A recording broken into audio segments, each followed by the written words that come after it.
Dans cette vidéo, nous allons apprendre ce qu'est un amortissement dérogatoire, construire un plan d'amortissement, faire la différence entre amortissement comptable, fiscal et enfin, traiter comptablement l'amortissement dérogatoire.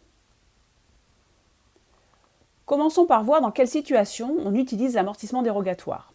On utilisera l'amortissement dérogatoire lorsque les règles d'amortissement comptable et fiscal sont différentes ou alors pour bénéficier d'économies d'impôt en enregistrant un amortissement fiscal plus élevé que l'amortissement comptable. Cet amortissement dérogatoire évitera en pratique un retraitement extra-comptable puisque nous n'aurons pas besoin de faire de déduction ou de réintégration fiscale. La règle fiscale sera directement enregistrée en comptabilité par le biais de cet amortissement dérogatoire. Voyons comment nous allons calculer cet amortissement dérogatoire. Nous allons établir donc un tableau qui va partir des divergences existantes entre l'amortissement comptable et fiscal et justifier l'amortissement dérogatoire. Ces divergences peuvent concerner la base, c'est-à-dire que comme vous le savez, en comptabilité, la base de calcul de l'amortissement correspond à la valeur d'origine diminuée de la valeur résiduelle si elle est significative. Donc je vous rappelle que la valeur résiduelle, c'est la valeur probable de revente, et donc par conséquent, la perte liée à l'immobilisation ne sera pas de sa valeur d'origine, mais finalement de sa valeur d'origine diminuée de ce qu'on pourra retirer de la vente de l'immobilisation. Donc dans notre exemple, par exemple ici 900. En fiscalité, la déduction de la valeur résiduelle n'est pas acceptée. Donc finalement, l'amortissement fiscal permettra de passer en charge non pas 900 € comme ici en comptabilité, mais 1000 €. Comment allons-nous gérer cela? Eh bien, nous allons utiliser l'amortissement dérogatoire qui sera donc égal à la différence chaque année entre l'amortissement fiscal et l'amortissement comptable. Nous pouvons également avoir des différences liées au mode d'amortissement. En comptabilité, vous savez, les amortissements basés sur les avantages économiques sont privilégiés, par exemple les kilomètres parcourus, le nombre de pièces produites, et à défaut de mieux, le linéaire est accepté. Ce linéaire est calculé bien sûr sur la durée d'utilisation de l'immobilisation dans l'entreprise. En fiscalité, l'amortissement de référence est le linéaire qui est calculé sur la durée d'usage de référence publiée par l'administration fiscale. On peut également avoir des amortissements incitatifs dégressifs qui vont permettre d'avoir des amortissements plus rapides que ceux correspondant à l'usage économique que l'on fait de l'immobilisation. Et enfin, on peut avoir des amortissements exceptionnels sur 12 mois qui sont permis par l'administration fiscale, notamment lorsque l'on crée des sites internet ou des logiciels. Et donc finalement, cette différence entre la fiscalité qui ne reflète pas l'usure de l'immobilisation, mais bien un dispositif fiscal ou une règle fiscale, et la règle comptable sera gérée par le biais de l'amortissement dérogatoire. Enfin, nous pouvons avoir des divergences sur la durée. En comptabilité, on peut par exemple établir que l'immobilisation sera amortie sur 5 ans, alors qu'en fiscalité, l'immobilisation devra, selon la règle de référence, être amortie sur 4 ans. Et une fois encore, c'est l'amortissement dérogatoire qui gérera cette différence. Voyons maintenant comment construire un plan d'amortissement dérogatoire. Nous allons donc avoir une colonne correspondant aux exercices, une colonne correspondant à l'amortissement fiscalement autorisé, et le total des dotations à l'amortissement fiscal autorisé correspondra à la base d'amortissement fiscal. Et bien tout à l'heure, dans notre exemple, nous avions une base d'amortissement fiscal de 1000, et bien le total des dotations sera égal à 1000. Nous avons une colonne correspondant à l'amortissement économiquement justifié, qui correspond donc à l'amortissement comptable, et le total des dotations amortissement correspondra à la base d'amortissement comptable, donc dans notre exemple de tout à l'heure, ça faisait 900. Et enfin, nous aurons donc des dotations aux amortissements dérogatoires ou des reprises selon la situation. Lorsque l'amortissement fiscal sera plus élevé que l'amortissement comptable, nous allons donc compléter la charge, donc effectuer une dotation, et au contraire, en pratique plutôt en fin de plan d'amortissement, lorsque l'amortissement fiscal sera inférieur à l'amortissement comptable, eh bien nous ferons une reprise pour ramener la charge au montant fiscalement autorisé. Et en pratique, les dotations sont égales aux reprises pour les amortissements dérogatoires, sauf s'il y a une différence de base. Passons donc maintenant au schéma comptable d'enregistrement d'amortissement dérogatoire. Nous avons donc dans le journal, à la date de clôture, un enregistrement correspondant à l'amortissement économique. Donc on va passer une charge correspondant à l'usure économique du bien et on va donc par le crédit du 28 comptabiliser donc l'amortissement économique. Ce 28, je vous rappelle, sera un compte cumulatif qui permettra de faire figurer au bilan la valeur nette comptable par différence entre le compte 2 de l'immobilisation et le compte 28 lui correspondant. Nous allons ensuite passer à un amortissement dérogatoire. Donc cet amortissement dérogatoire sera égal à la différence entre l'amortissement fiscal et l'amortissement comptable.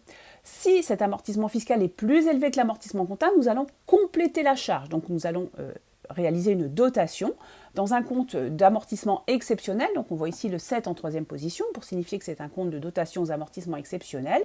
Et nous allons créditer un compte 145 qui est un compte de capitaux propres pour constater cet amortissement dérogatoire. Pourquoi utilisons-nous le compte 145 ? Eh bien parce que cet amortissement dérogatoire ne correspond pas à une réalité économique. Donc finalement, ce n'est pas une baisse de la valeur de l'immobilisation qui figure ici dans le compte 28, mais bien une somme qui va être finalement réduite du résultat et affectée dans les capitaux propres puisque c'est une forme de réserve.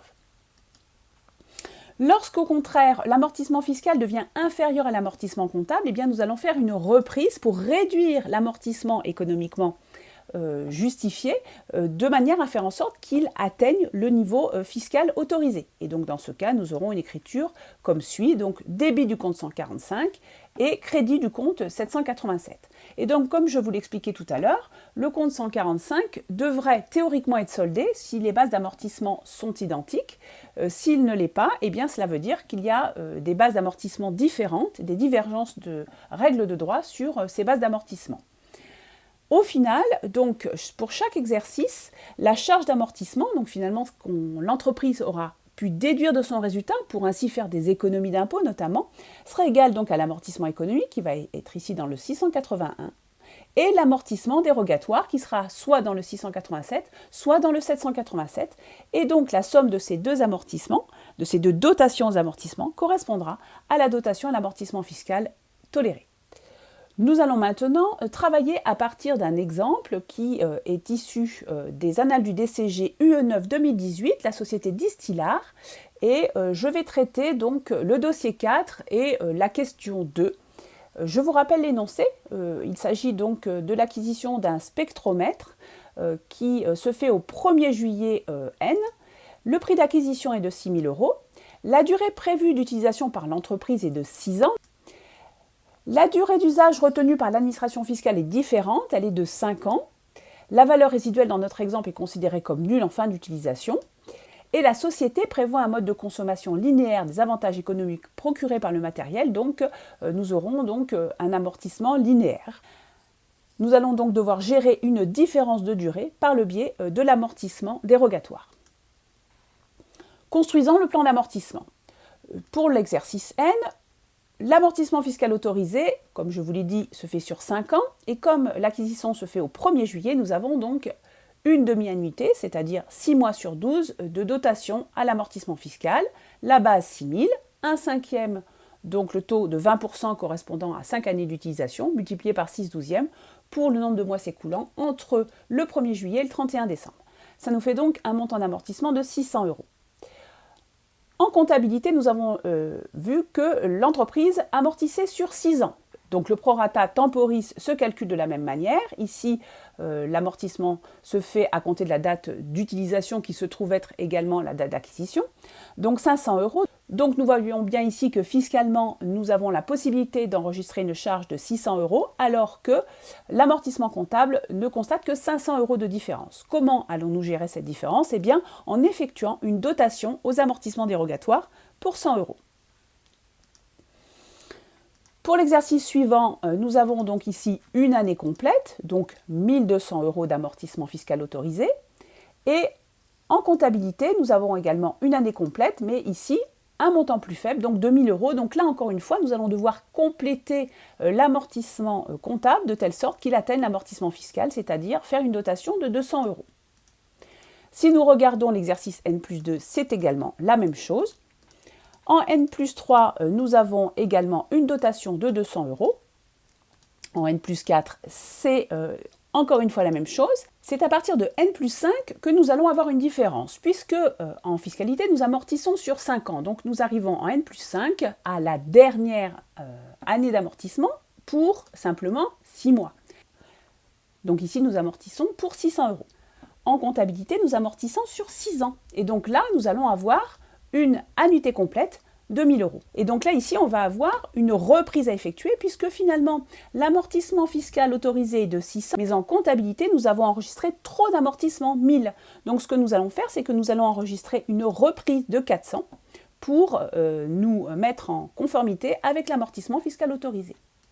En N+6, c'est la même logique. Nous n'avons plus d'amortissement fiscal puisque nous avons totalement amorti l'immobilisation.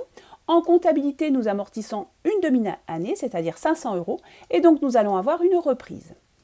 Et comme je vous l'expliquais tout à l'heure, eh bien, nous allons avoir donc un amortissement fiscal total de 6 000 correspondant donc à la base d'amortissement fiscal, un amortissement comptable total de 6 000 correspondant à la base d'amortissement comptable, et de ce fait, nous aurons donc un montant de dotation et de reprise égal. Passons maintenant à l'enregistrement comptable. Nous reprenons ici le plan d'amortissement pour plus de simplicité et nous allons voir comment nous allons passer en comptabilité. J'ai pris deux exemples, l'année N et l'année N+5. En année N, nous allons faire donc notre dotation amortissement comptable pour 500 euros, correspondant à ce qui figure ici. Donc on passe une charge pour baisser le résultat et on va enregistrer donc dans le compte 28 le montant de la perte de valeur de l'immobilisation de façon à ce que nous ayons dans le 28 le cumul des pertes de valeur liées à l'utilisation de l'immobilisation. Nous allons en complément enregistrer une charge complémentaire pour pouvoir faire une économie d'impôt ici, puisque nous aurons plus de charges, à hauteur de 100 euros, puisqu'en fait, comme je vous l'ai expliqué, l'amortissement fiscal fait 600. En comptabilité, nous n'avons enregistré que 500, nous devons donc compléter à hauteur de 100 euros. Si nous prenons l'enregistrement de N+5, en N+5, nous continuons à amortir, donc on passe en charge. Je vous rappelle que la charge d'amortissement est une charge calculée qui va permettre de baisser artificiellement le résultat de manière à conserver une somme et ne pas la distribuer sous forme de dividende. Ça va permettre de réduire le résultat et de faire apparaître un résultat plus faible à la suite de cet amortissement qui ne correspond pas à un décaissement, c'est simplement une charge calculée, et de ce fait réduire ce que l'on doit aux associés ou aux actionnaires. Et donc au crédit du compte de classe 2, donc le 28, toujours pareil, pour justifier le cumul de pertes de valeur subi par l'immobilisation. Et nous allons donc ici faire une reprise d'amortissement, puisque finalement l'amortissement comptable 1 000 euros est trop élevé par rapport à ce que la fiscalité autorise, 600 euros, donc nous allons reprendre 400 euros. Au final, donc, nous avons en N une charge d'amortissement de 500 au titre des amortissements comptables et de 100 au titre des amortissements dérogatoires, ce qui correspond donc à 600, le montant de l'amortissement fiscalement autorisé. En N+5, eh bien, nous avons une charge d'amortissement correspondant à la différence entre l'amortissement comptable de 1000 et la reprise de 400, encore une fois 600, correspondant à l'amortissement fiscal autorisé. Voilà, j'espère que ces éléments vous permettront de mieux comprendre l'amortissement dérogatoire.